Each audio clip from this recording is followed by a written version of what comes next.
Guys, this is a typical installation of generator going on in one of another premises.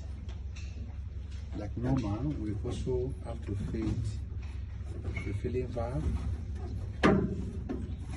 since we now know that we can just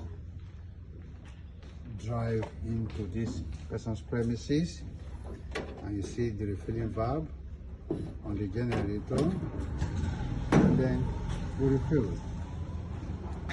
You also notice all the normal things we install on the vehicle: the regulator, the map sensor.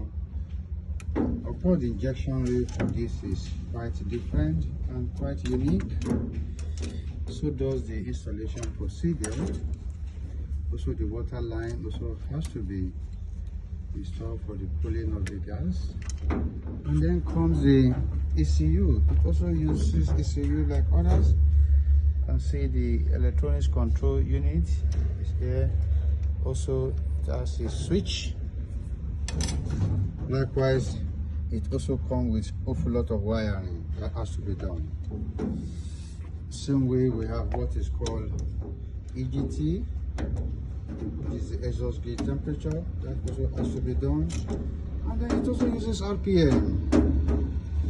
So that's one of the tricky things that I'm doing here. So now this installation is getting to testing level, and our mobile refilling truck already coming in into this premises.